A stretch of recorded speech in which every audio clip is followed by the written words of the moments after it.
దేవుని వాక్యాన్ని చదువుకుందాం. యోహాను సువార్త 15వ అధ్యాయం 7వ వచనాన్ని ధ్యానాంశంగా చదువుకుందాం. నా యందు మీరును మీ యందు నా మాటలను నిలిచియుండిన ఎడల మీకేది ఇష్టమో అడుగుడి, అది మీకు అనుగ్రహింపబడును. మొదటి మాట ఏంటి అంటే ప్రేయర్ ఎఫెక్చువల్, ప్రభావవంతమైన ప్రార్థన. ఆల్రెడీ మొదటి మాట ఇక్కడ మనం చదువుకున్నాం. మీకు ఏది ఇష్టమో అడగండి, అది మీకు ఏం చేయబడుతుంది? అనుగ్రహించబడుతుంది. ప్రభావవంతమైన ప్రార్థన. ప్రపంచంలో చాలామంది ప్రార్థన చేసేవాళ్ళు ఉన్నారు. అయితే ఆ ప్రార్థనలో ఎన్ని ప్రభావవంతమైన ప్రార్థనలుగా ఉన్నాయి? నేను మిగతా మతాల జోలికి వెళ్ళడం లేదు. మిగతా మతాల్లో కూడా ఏమున్నాయి చెప్పండి?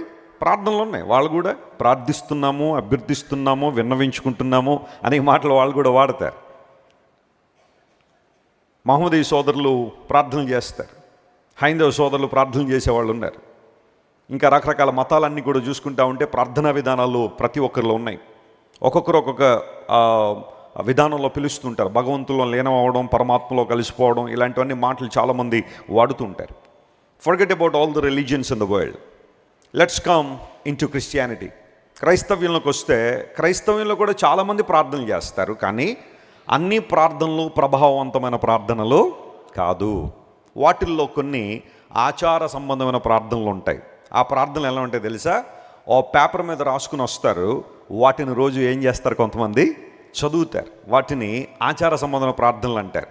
ఎవరో ఆ డినామినేషన్లో ప్రార్థనలో ఒక పుస్తకం వేస్తారు, లేదా పుస్తకంలో ఈరోజు ఈ ప్రార్థన చేయండి అంటే తూచా తప్పకుండా ప్రతి మాట పలికి ప్రార్థన చేసేసామని చాలామంది అనుకుంటారు. ఆ ప్రార్థనా విధానం తప్పు నేను అంటలేదు. ఏదైనా పుస్తకంలో ప్రార్థన ఉన్నప్పుడు దాన్ని చదవడం తప్పు నేను అంటలేదు. కానీ ఇంకేటెల్లకాలం అదే అలవాటు పడ్డావంటే నువ్వు ఆత్మలో ప్రార్థన చేయట్లేదు అన్నమాట. దేవుని సన్నిధిలో నీ ప్రార్థన అనేది కనబడటం లేదు. ప్రతిసారి ఎవరో ఒకరు ప్రార్థన చదివి అదే ప్రార్థన అనుకుంటున్నావు, కానీ నీవు దేవుని సన్నిధిలో ప్రార్థన చేసే అనుభవం నీలో లేదేమో. ఆచార సంబంధ ప్రార్థనలు కొన్ని ఉన్నాయి, అలవాటుతో చేసే ప్రార్థనలు కొన్ని ఉంటాయి. భోజనం దగ్గర మనం చేసే ప్రార్థన ఎలాంటిది చెప్పండి? అలవాటుగా చేస్తూ ఉంటాం, ప్రయాణాల్లో అలవాటుగా చేస్తూ ఉంటాం.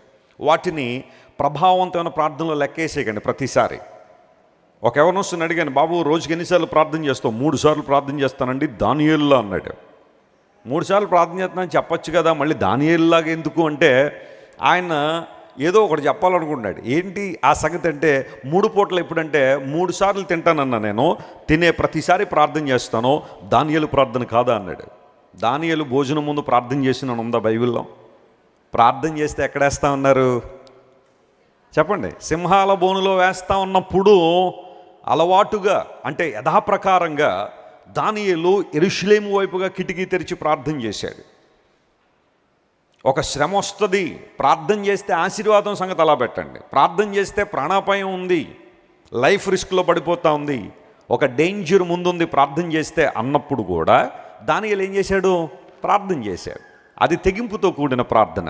దేవుని సన్నిధిలో మనం చేసే ప్రార్థనలో కొన్నిసార్లు తెగింపు అవసరమై ఉంటుంది. భయపడి నువ్వు ఎప్పుడు ప్రార్థన చేయలే. దేవుని వాక్యం సెలవిస్తాం, దానియేలు ప్రార్థన చేశాడు. కొంతమంది అలవాటుగా చేసే ప్రార్థనలు ఉంటాయి. స్కూల్కి వెళ్ళే ముందు, కాలేజ్కి వెళ్ళే ముందు, బయటికి వెళ్ళేటప్పుడు, భోజనం చేసేటప్పుడు, లేదా ఏదైనా ప్రయాణం చేసేటప్పుడు చేసే ప్రార్థనలో, వాటిని ప్రభావవంతమైన ప్రార్థనలోకి లెక్కేయకండి. దేవునితో నువ్వు గడిపే సమయం, నీ ప్రైవేట్ టైం, దేవునితో నువ్వు గడిపే ఆ రహస్య సమయం ఏదైతే ఉంటుందో అది ప్రభావవంతమైన ప్రార్థనగా లెక్కించండి. దేవుని వాక్యం సెలవిస్తూ ఉంది, నా యందు మీరు నిలిచి ఉండండి. ఎంతవరకు లోకంలో అనేక స్థలాల్లో మీరు నిలబడ్డారేమో, అనేక స్థలాల్లో నిలిచి ఉన్నారేమో, కానీ మీరు నాలో నిలవండి, నా మాటలను మీలో నిలవనివ్వండి, అప్పుడు మీకు ఏది ఇష్టం అడగండి, అవన్నీ మీకు ఏం చేస్తానో అనుగ్రహిస్తాను. A great promise with a great commandment. ఒక గొప్ప వాగ్దానము, గొప్ప ఆజ్ఞతో కలిసి మన దగ్గరికి వచ్చింది. నా యందు మీరు నిలిచి ఉండండి. నిలబడండి ముందు. అబాయిడ్ ఇన్ మీ, నాలో నిలిచి ఉండండి. కొంతమంది అంటారు కదా, మాట మీద నిలబడుతున్నావరా అంటారు కదా. అంటే మాట మీద నిలబడడం ఏంటి? ఎవరో ఏదో మాట చెబితే దాన్ని కాగితం మీద రాసి దాని మీద నిలబడ్డమా? మాట మీద నిలబడ్డం అంటే అదే అర్థం. అన్న మాట మీద నిలబడ్డం అంటే ఆ మాటకు కట్టుబడి ఉండడం. దేవుడు అన్నాడు మీరు నాలో నిలబడండి అంటే దేవుని మాటకు లోబడ్డం, దేవుని వాక్యాన్ని అనుసరించడం. మన జీవిత విధానంలో ప్రతిరోజు ఉదయం లేచిన రాత్రి పడుకునే వరకు మనం చేసే పనుల్లో దేవుని వాక్యాన్ని చొప్పించడం, ఒబేయింగ్ టు గాడ్స్ వర్డ్, దేవుని వాక్యానికి లోబడే మనసు మనలో ఉన్నప్పుడు గొప్ప కార్యాలు జరుగుతాయి. అనేక సందర్భాల్లో మనం ఒబీడియన్స్ గురించి వింటున్నాం. క్రైస్తవ జీవితాన్ని విధేయతను విడిగా మనం చూడలేం. క్రైస్తవ జీవితంలో పరిపూర్ణమైన భాగం అంటూ ఏదైనా ఉంది అంటే విధేయతకు చాలా పెద్దపేట ఉంది.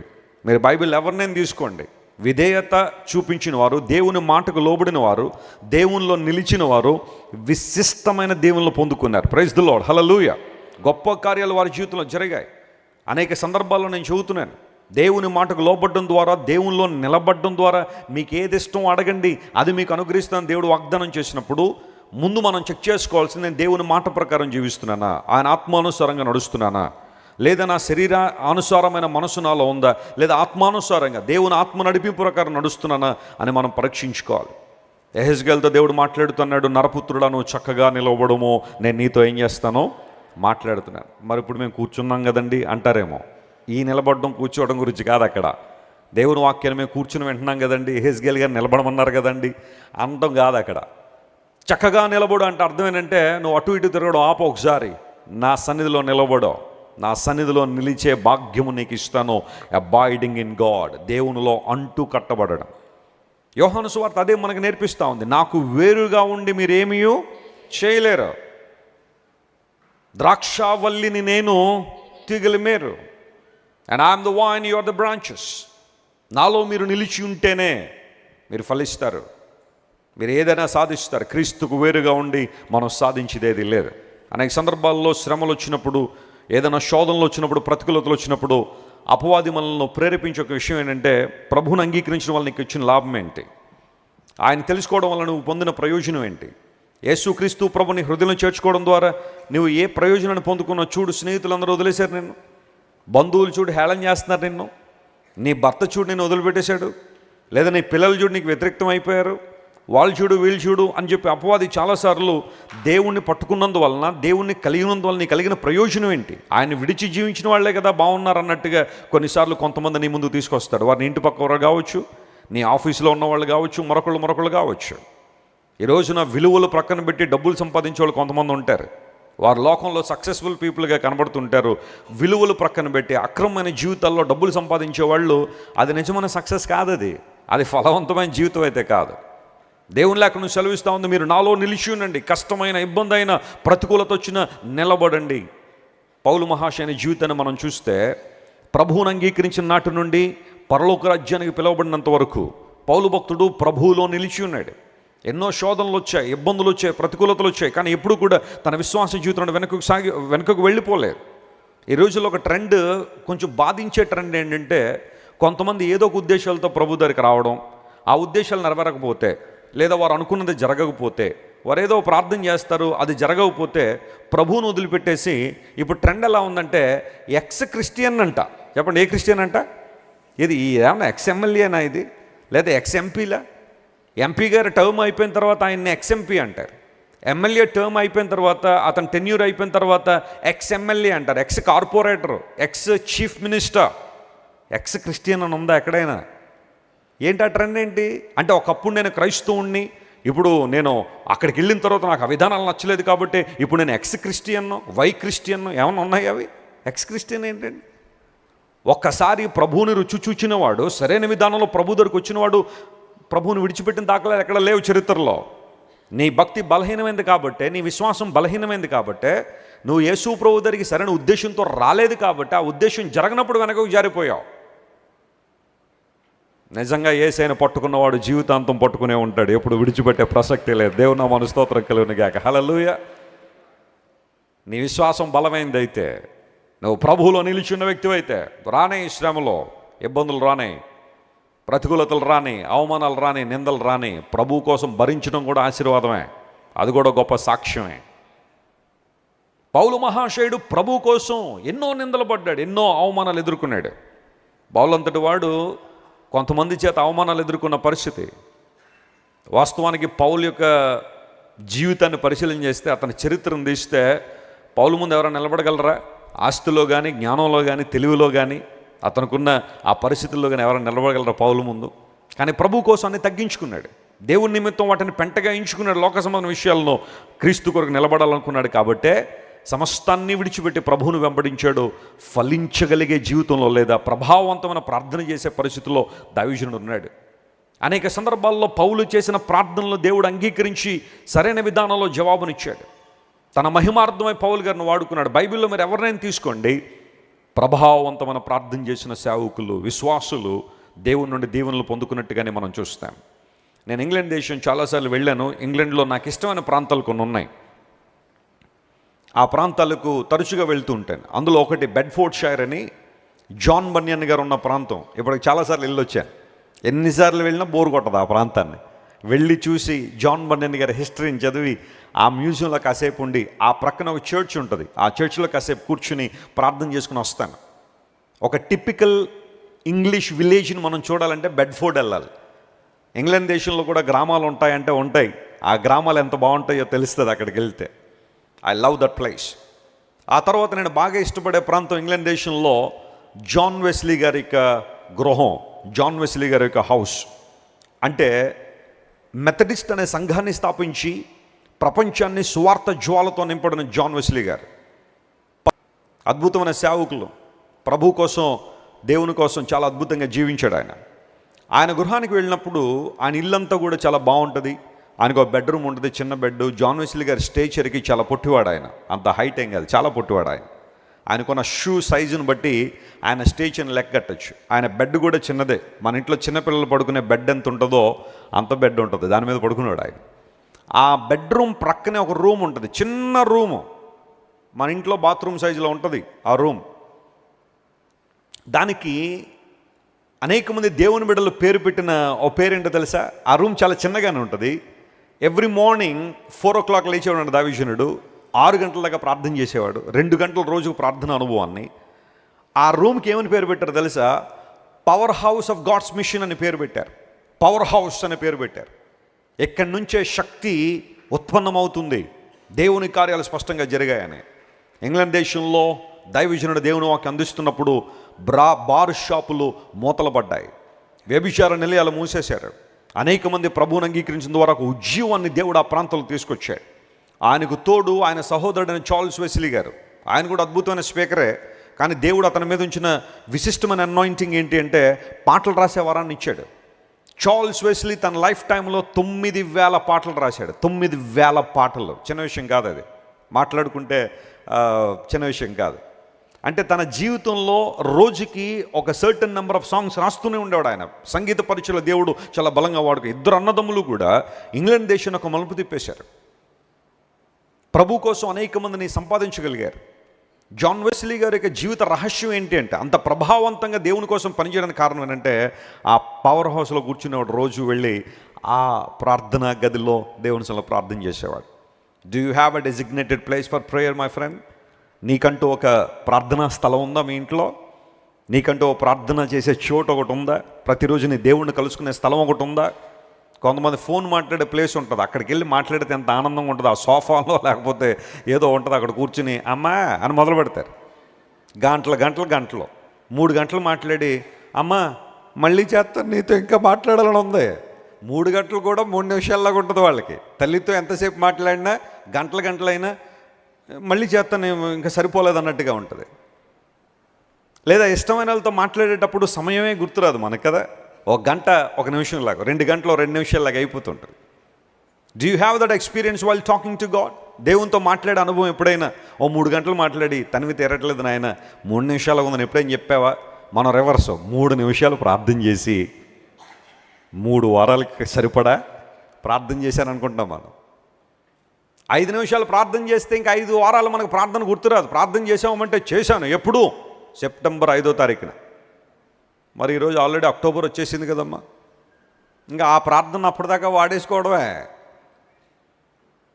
ప్రతిరోజు దేవుని సన్నిధిలో ప్రార్థన చేసి ఉదయకాలమే దేవుని సువార్త కోసం వెళ్ళిపోతుండ్రు. ఆయన కొన్ని గుర్రం మీద ప్రయాణం చేసుకుంటూ రోజుకి అనేక మందికి సువార్త ప్రకటించి ఎప్పుడో మరలా ఇంటికి వచ్చేవాడు. దేవుని బిడ్డలారా గమనించండి, ప్రభావవంతమైన ప్రార్థన చేసే క్రైస్తవుల కోసం దేవుడు చూస్తున్నాడు. కేవలం మనం ప్రార్థన చేసేవాళ్ళం కాదు, ఎఫెక్టివ్ ప్రేయర్. నీవు నేను ప్రభావవంతమైన ప్రార్థన, అందును బట్టే ప్రేయర్ ఎఫెక్చువల్. నువ్వు నేను దేవుని సన్నిధిలో మోకాలు వేసినప్పుడు పర్వతాలను కదిలించగలిగే ప్రార్థన మనం చేయాలి. దేవుని అసలు అలాంటి అనుభవాన్ని కలిగి ఉందామా? దేవుని చిత్తాన్ని గుర్తెరిగే వారిగా మనం ఉందామా? నాన్నగారు చెబుతూ ఉంటారు, సౌత్ కొరియా అనే ప్రాంతంలో సోల్ అనే నగరం ఉంది. దాన్ని కొంతమంది షియోల్ అని కూడా అంటారు. అయితే సోల్ అనే నగరంలో పాల్ యాంగిచో అనే దేవుని సేవకుని యొక్క పరిచర్యలో లక్షలాది మంది ప్రజలు దేవుని దగ్గరికి వస్తున్నారు, ప్రభువుని వెంబడిస్తున్నారు. ప్రభావవంతంగా పరిచర్య జరుగుతుంది. ప్రతిరోజు ప్రతి ఆదివారం క్రొత్త ఆత్మలు దేవుని సందుకు వస్తున్నాయి. New souls have been added to the church. It was like a wave, it was like a wind of God. దేవుని యొక్క ఒక పెనుగాలి ఆ ప్రాంతంలోకి వచ్చినట్టుగా అనేక మంది దేవుని ప్రజలు ప్రభువుని అంగీకరించేవారు, దేవుని దగ్గరికి వస్తుండేవారు. ఆ సంఘ బిడ్డల ఆసక్తి ఎంత గొప్పది అంటే, ఓ పాస్టర్ గారు చెప్తే విన్నాను నేను, వాళ్ళది ఫస్ట్ సర్వీస్ మార్నింగ్ 4 o'clock జరుగుద్దట. ఎన్ని గంటలకి? ఆదివారం 4 గంటలకి. ఆ 4 గంటల ఆరాధనలో సీట్లు దొరకవేమో, లేటుగా వెళ్తే అని చెప్పి 1 గంట నుండి లైన్లో నిలబడతారట. ఎందుకంటే దేవుని మందిరంలోకి వెళ్ళాలి. ఎందుకంటే ఒక్కసారి చర్చ్ ఫుల్ అయిందంటే వాళ్ళు నెక్స్ట్ సర్వీస్కి నిలబడాలి. మరలా మొదటి సర్వీస్లో దేవుణ్ణి ఆరాధించడం కోసం వాళ్ళందరూ బైబిల్ తెచ్చుకుని చిన్న చిన్న టార్చులు తెచ్చుకుని బయట నిలబడిపోయి ఉంటారట. 4 గంటలకి డోర్ తెరవగానే లోపలికి వచ్చి కూర్చుంటారు వాళ్ళు. మనం డోర్లన్నీ బార్లా పెట్టేసిన గంట తర్వాత కానీ మన ప్రాంతాల్లో ప్లేసులు నిండటం లేదు. కారణం ఏంటంటారు? ఆసక్తి లేక, దేవుని సన్నిధిలో ఉండాలి అన్న ఆ ఆతురత మనలో లేక. ఆ సందర్భాల్లో మనం చేసే పనులేవి. ఎప్పుడు వెళ్తే ఏంటి, ఆ గంట ఉంటే సరిపోదా, ఆ అరగంట ఉంటే సరిపోదా అన్నట్టుగా ప్రశ్నించుకుని జస్టిఫై చేసుకుని, నాకు కాబట్టి లేట్ అవుతుందండి, నాకు ఈ సమస్య లేకపోయినంటే, నాకు ఈ ఫ్యామిలీ పరిస్థితి లేకపోయినా నేను అందరికన్నా ముందు వచ్చేవాడిని అని చాలామంది రకరకాలుగా ఎవరికి తోచినట్టుగా వారు జస్టిఫై చేసుకుంటూ ఉంటారు.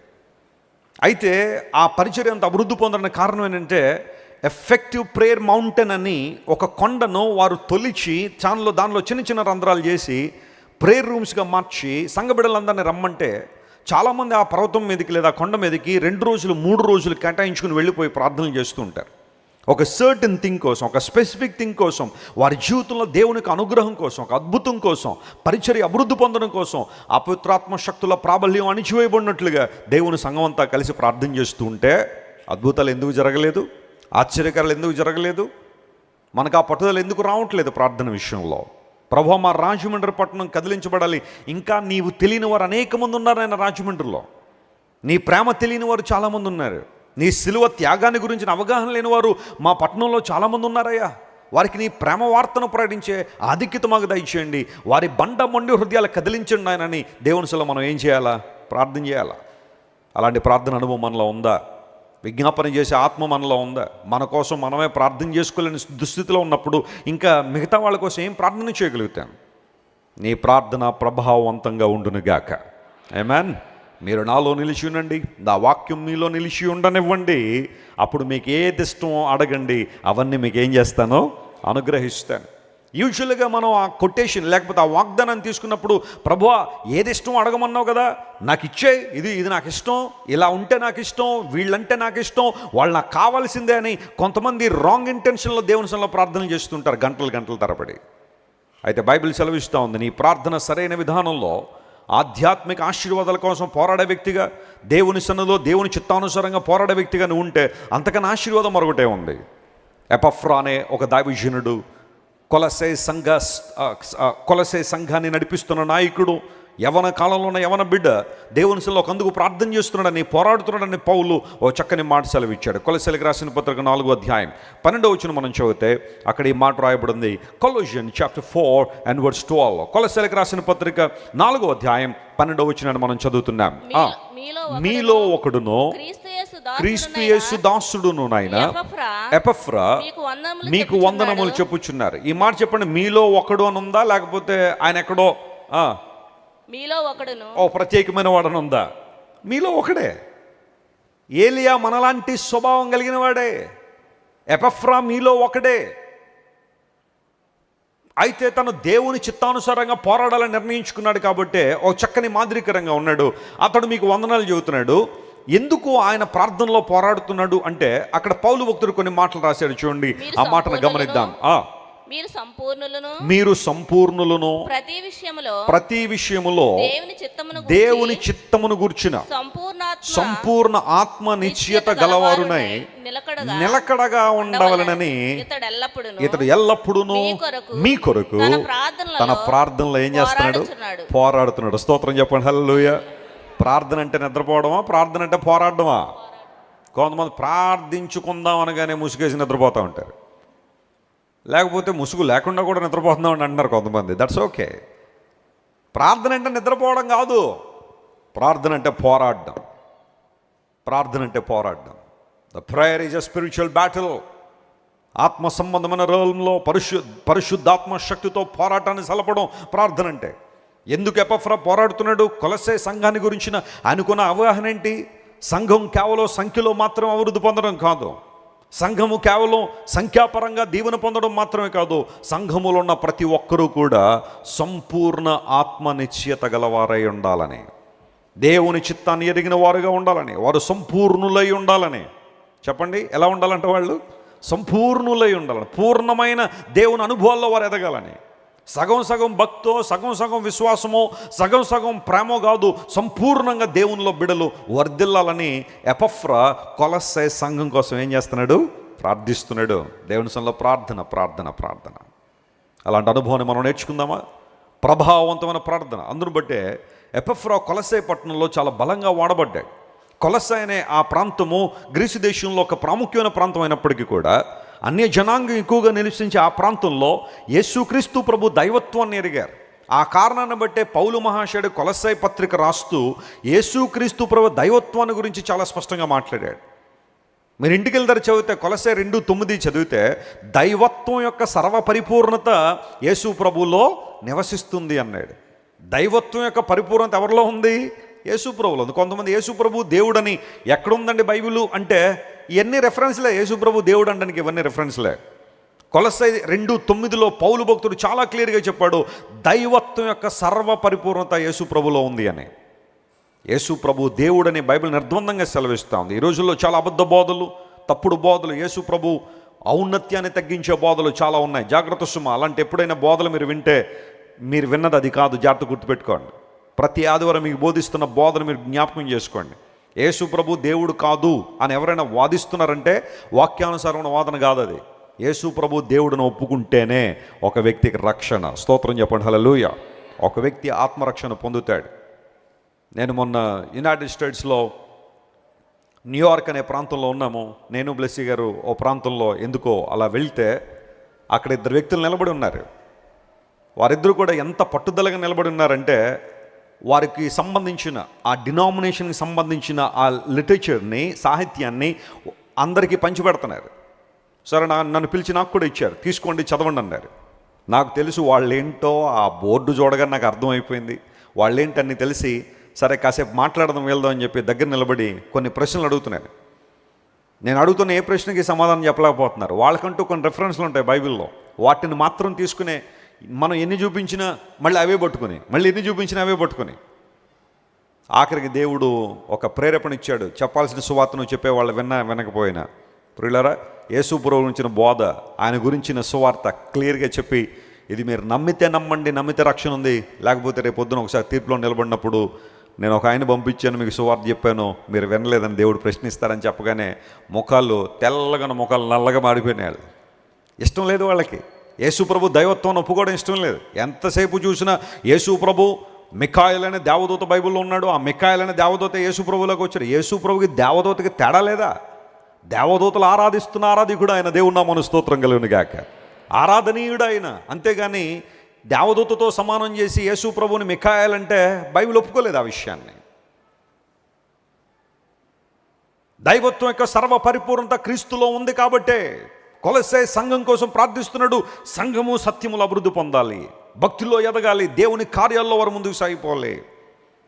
ప్రభావవంతమైన ప్రార్థన చేశాడు ఎపఫ్రా, ప్రభావవంతమైన ప్రార్థన చేశాడు పౌలు గారు, ప్రభావవంతమైన ప్రార్థన చేశారు దైవ విషయంలో అనేక మంది చరిత్రలో. అందును బట్టే నా యందు మీరును, మీ యందు నా మాటలు నిలిచి ఉండండి, అప్పుడు మీకు ఏది ఇష్టం అడగండి, మీకు అనుగ్రహిస్తున్నాడు. ప్రేయర్ ఎఫెక్చువల్, ప్రభావవంతమైన ప్రార్థన.